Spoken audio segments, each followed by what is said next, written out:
Olá, meu amado, minha amada, graças a Deus estamos juntos aqui na Rede Paulista para esse momento de partilhar a palavra de Deus, de ler a palavra, de conhecer a palavra de Deus, que é lâmpada para os nossos pés e luz para o nosso caminho. Conheça a Bíblia, leia a palavra de Deus, tenha sempre diante dos seus olhos a santa, a bendita palavra do Senhor. E você será muito feliz, será muito abençoada, tenha certeza disso.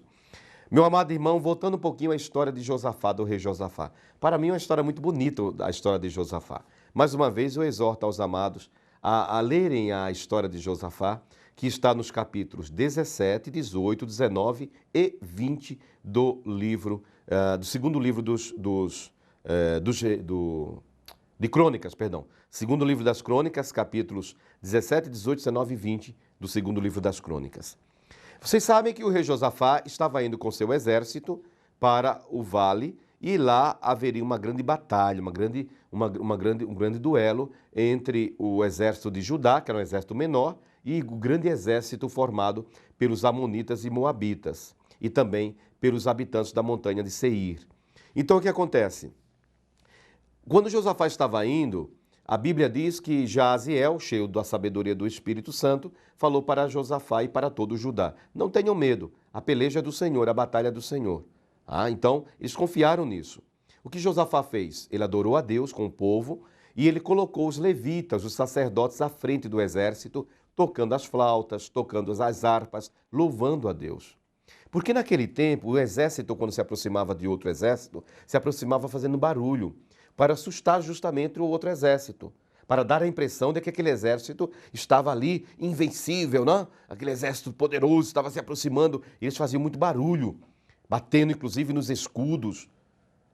Mas Josafá fez algo inesperado, como eu falei no outro programa, e algo inédito. Ninguém tinha feito isso até aquele momento. O que ele fez, colocou os levitas à frente, os sacerdotes, tocando flauta, tocando harpa, dedilhando louvores a Deus. E eles cantavam. Eu fico imaginando a cena tremenda, irmãos. Todo aquele exército caminhando, marchando, e à frente os flautistas, os harpistas, tocando, louvando, dizendo: louvai o Senhor, pois sua misericórdia é eterna. Louvai o Senhor, pois sua misericórdia é eterna. E eles cantavam. E os guerreiros cantavam juntos também. E aquele exército caminhando, meu Deus, coisa maravilhosa. Eu creio que um grande exército de anjos estava acompanhando também, porque onde há o louvor ao Senhor, os anjos estão presentes. Onde há louvor a Deus, onde há adoração a Deus, os anjos se fazem presentes também. Eu fico imaginando aquele exército marchando, né, indo para o Vale de Beracá, quando sobre eles aquela multidão de anjos, aquela multidão, aquele exército de anjos voando com as suas espadas de fogo na mão. Meu Deus, que imagem maravilhosa, que coisa maravilhosa, irmãos. É isso que acontece, meu amado, minha amada. Quando nós, igreja, nos colocamos a louvar o Senhor, estamos indo para a batalha, para a peleja, como nós estamos indo agora. Estamos terminando 2015, prestes a entrarmos em 2016. É uma peleja, é uma batalha. 2016 será também a peleja, também será uma guerra, também será uma batalha. Mas nós não estaremos sozinhos, porque os anjos do Senhor estarão sobre nós, voando sobre nós, com uma espada de fogo na mão. Josafá marchava, cantando louvores a Deus. E diz a palavra de Deus, olha o poder do louvor. Enquanto eles iam louvando a Deus, adorando a Deus, invocando o nome do Senhor, os moabitas e os amonitas e os habitantes de Seir chegaram no vale. Deus colocou confusão entre eles, diz a palavra santa do Senhor, olha. Os amonitas, isso está no capítulo 20, versículo 23. Os amonitas e os moabitas atiraram-se então sobre os povos das montanhas de Seir para um massacre de exterminação. E isso feito, puseram-se a matar uns aos outros. Deus colocou confusão no meio dos inimigos e eles começaram a lutar entre eles. Os amonitas contra os moabitas e amonitas contra os habitantes da montanha de Seir, e eles começaram a lutar entre eles, e começaram a gladiar entre eles, e luta, e eles se mataram. Meu amado, minha amada, é isso que Deus faz acontecer. Quando eu creio no Senhor, quando eu creio em Deus, quando eu busco a Deus, quando eu louvo a Deus, através do meu louvor, da minha adoração, da minha busca da face de Deus, Deus está agindo lá. Os meus inimigos ficam confusos. E entre eles se destrói. E é isso que acontece. Não tenham medo não dos inimigos não. Apenas louve. Para o mundo é uma loucura. Como eu posso louvar a Deus, adorar a Deus, buscar a Deus, cantar a Deus, enquanto eu estou passando por uma grande prova? Louve. Louve. Adore a Deus. Cante louvores a Deus a plenos pulmões. Não espere que alguém peça, canta. Não, você vai cantar, porque você é guerreiro, você é levita. Levita de Deus, sacerdote do Altíssimo. Você também, minha irmã. Por isso cantemos ao Senhor. E a vitória será nossa. Os inimigos vão perecer, mas nós vamos triunfar em nome do Deus vivo de Israel. Amém? Breve intervalo, voltaremos com a palavra do Evangelho do dia.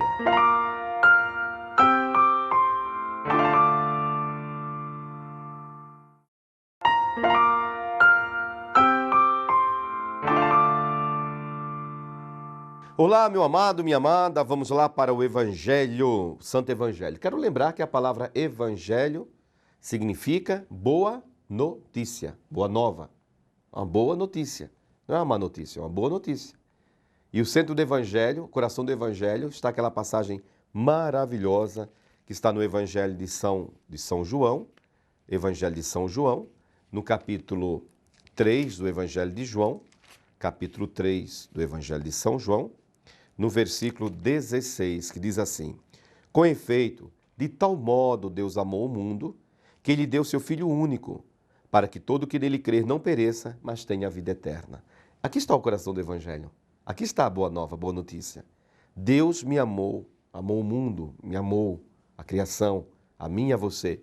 Deus nos amou de tal maneira que nos deu seu Filho único, Jesus, para que todos nós, eu, você, todos nós, que nele cremos, não pereçamos, não vejamos a morte, não experimentemos a morte. Mas, padre, mas nós, muitos irmãos que creem morrem.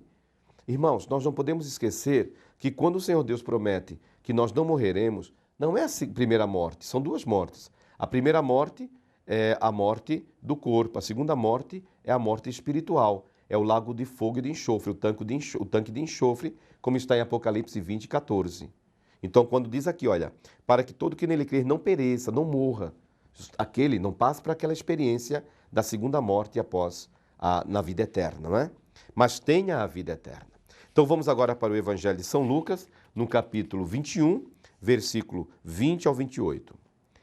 Jesus disse: quando virdes que Jerusalém foi sitiada por exércitos, então sabereis que está próxima a sua ruína. Os que então se acharem na Judéia, fujam para os montes. Os que estiverem dentro da cidade, retirem-se. Os que estiverem nos campos, não entrem na cidade. Porque esses serão dias de castigo, para que se cumpra tudo o que está escrito. Ai das mulheres que naqueles dias estiverem grávidas ou amamentando. Pois haverá grande angústia na terra e grande ira contra o povo. Cairão a fio de espada e serão levados cativos para todas as nações. E Jerusalém será pisada pelos pagãos até se completarem os tempos das nações pagãs. Haverá sinais no sol, na lua e nas estrelas. Na terra a aflição, e a angústia irão apoderar-se das nações pelo bramido do mar e das ondas. Os homens definharão de medo, na expectativa dos males que devem sobrevir a toda a terra. As próprias forças dos céus serão abaladas. Então verão o Filho do Homem vir sobre uma nuvem com grande glória e majestade. Quando começarem a acontecer essas coisas, reanimai-vos e levantai as vossas cabeças, porque se aproxima a vossa libertação. Palavra da salvação. Irmãos, primeira parte do Evangelho, Jesus fala sobre a ruína de Jerusalém. E realmente essa ruína aconteceu no ano 70 da era cristã. Um general chamado Tito, general romano, ele entrou em Jerusalém. Na verdade, a Palestina, aquela região de Israel, onde hoje é o atual Israel, o país de Israel, o nome antigo era Palestina. Aquela região ali da Palestina era uma colônia do Império Romano. E o Império Romano permitia que os judeus, que os hebreus, continuassem com a sua religião. Porque de todos os povos daquele tempo, daquela região, do mundo conhecido de então, romanos, árabes, cretenses, assírios, gregos, todos os povos eram politeístas. O único povo que era monoteísta, que adorava o único Deus, era o povo de Israel, o povo hebreu. E a diferença também é que os outros povos faziam imagens e estátuas dos seus ídolos e adoravam como se fossem deuses. O único povo que adorava um Deus invisível, imortal, que não era representado por figura alguma, era o povo de Israel. E eles deixavam, contanto que eles pagassem os tributos, contanto que eles pagassem os impostos, os hebreus poderiam continuar adorando o seu Deus, que era um Deus desconhecido para os romanos e para os gregos. Então o que acontece? Jesus diz, virão dias em que os pagãos entrarão em Jerusalém, destruirão a cidade santa, e vocês devem fugir, fujam, saiam da cidade. E assim aconteceu. No ano 70 da era cristã, houve uma rebelião, os judeus se rebelaram contra o Império Romano mandou o seu exército, conduzido pelo general Tito, sitiou Jerusalém, destruiu Jerusalém e definitivamente o segundo templo foi completamente arrasado. E daquele grande templo, o segundo templo, o templo de Jerusalém, sobrou apenas aquele muro de sustentação, que é o chamado Muro das Lamentações, onde até hoje os judeus fazem as suas orações. Isso acontece, irmãos, com aqueles que não aceitam o Senhor. Se você não aceita o Senhor, você será destruído, destruída, não porque Deus vai destruir, mas pela própria escolha sua de vida, você encontrará a ruína.